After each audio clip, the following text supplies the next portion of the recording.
आप सभी लोगों को जय भीम। साथियों, मैं सिपाही रवि यादव अम्बेडकरवादी।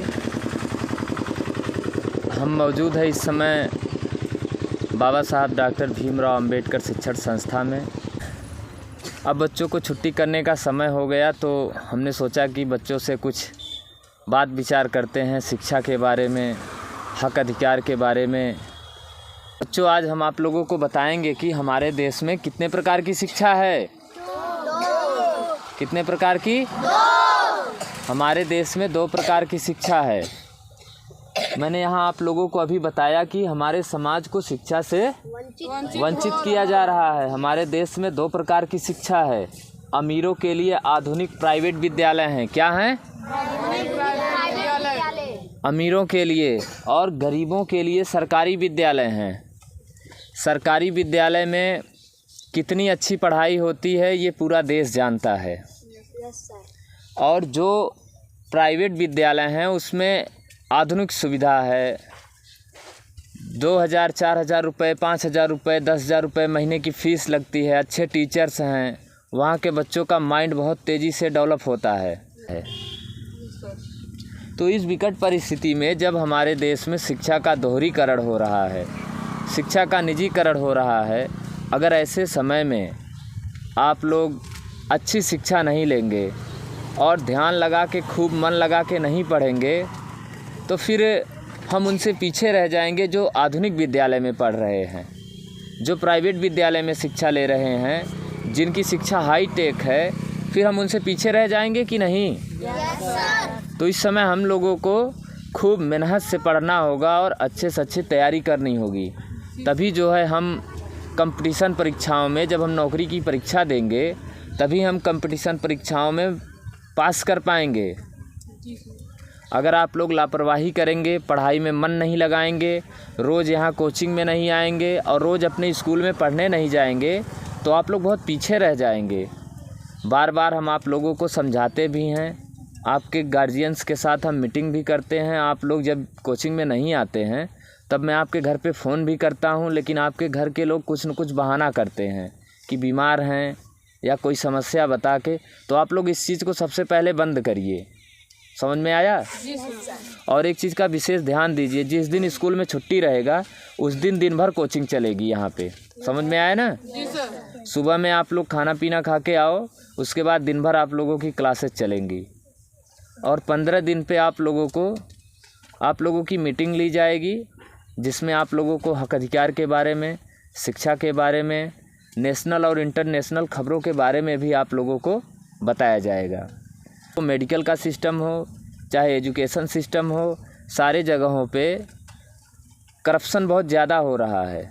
बजट दिन प्रतिदिन बढ़ रहा है, लेकिन जितना बजट सरकार के तरफ से हर साल शिक्षा पे, चिकित्सा पे जितना बजट खर्च किया जा रहा है, उतना बजट जनता को मिलता नहीं है।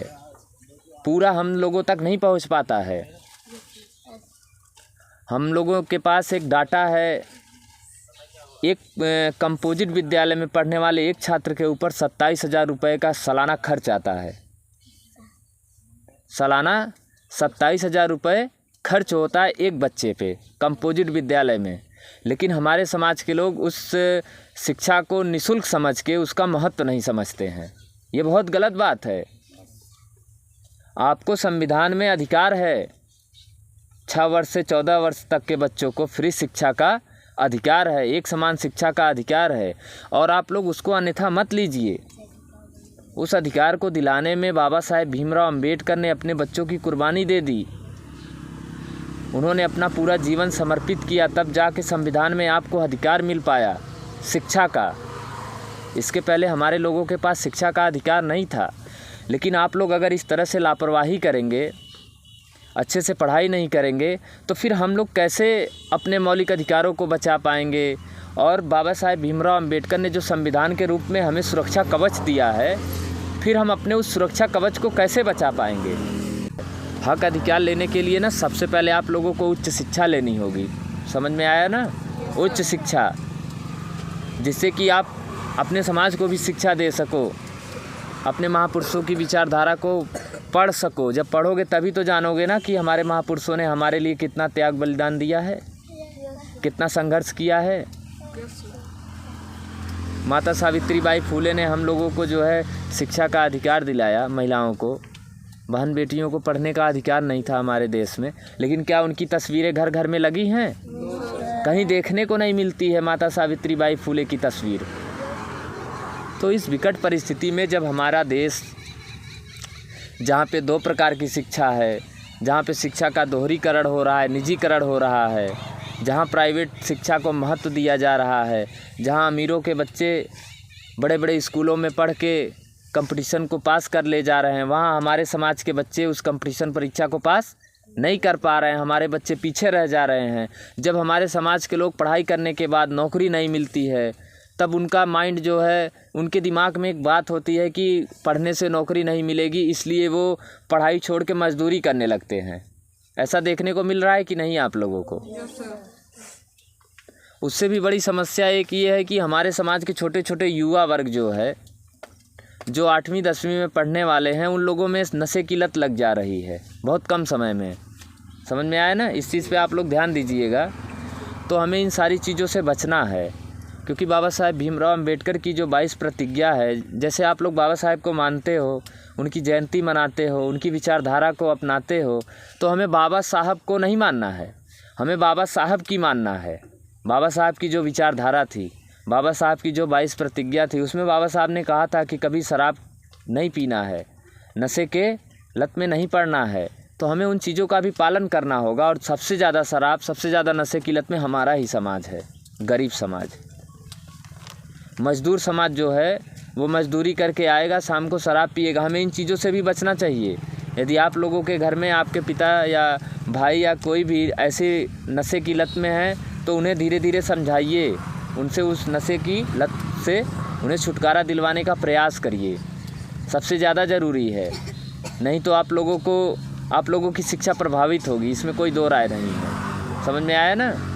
आप लोगों को समय से किताब नहीं मिल पाएगी, और समय से जो है आपको शिक्षण सामग्री नहीं मिलेगी, या फिर आप जब आर्थिक रूप से कमज़ोर हो जाएंगे, जब आपके पास धन की कमी होगी, तो आपको फिर मजबूरन पढ़ाई को छोड़कर कमाने जाना पड़ता है।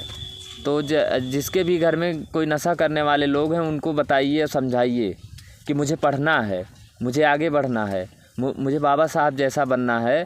आप नशे को छोड़ दीजिए, नहीं तो मैं कैसे सफल हो पाऊँगा। आप लोग इस तरीके से अपने परिवार के लोगों को समझाइए जो नशे की लत में है। ठीक है? एक एक सेकंड की आप लोग कीमत समझने लगोगे कि मैं अगर यहाँ पे खेलूँगा और कोचिंग में पढ़ाई हो रही है, अगर मैं पढ़ने नहीं जाऊँगा, तो आज जो चीज़ें पढ़ाई जाएंगी या जो चीज़ें बताई जाएंगी, फिर मैं उसे कैसे कवर करूँगा। फिर अगले दिन तो अगला चैप्टर होगा ना, अगले दिन अगली बात होगी ना, कि रोज़ केवल एक ही बात होगी। जो आप लोग आज नहीं आओगे तो कल फिर उस चीज़ को सीख लोगे। और रोज़ स्कूल जाना है, रोज़ कोचिंग में आना है, रोज़ सुबह आके यहाँ पे पीटी, योगा, व्यायाम करना है, जिससे आप लोग शारीरिक रूप से भी फिट रहो। मानसिक रूप से फिट रहने के लिए शारीरिक रूप से भी फिट रहना बहुत ज़रूरी है। इसके बाद ही कुछ हो पाएगा। और अपने अंदर जो भी कमियां हैं, जो भी दुर्गुण हैं, धीरे धीरे करके एक एक कमियों को निकालिए, सत्य के मार्ग पे चलिए, महापुरुषों की विचारधारा को पढ़िए। हम आप लोगों को महापुरुषों के बारे में भी बताते हैं, उनकी विचारधारा के बारे में भी बताते हैं, तो उस चीज़ को गौर किया करिए आप लोग, तभी हमें पूरा हक अधिकार मिल पाएगा। नहीं तो देश में जो व्यवस्था चल रही है, बहुत ख़राब कंडीशंस है हमारे लोगों की। हम लोग यहीं चकमलूदी गांव की बात कर लें, क्या किसी के पास उच्च डिग्री है? और कोई भी यहाँ नौकरी में है?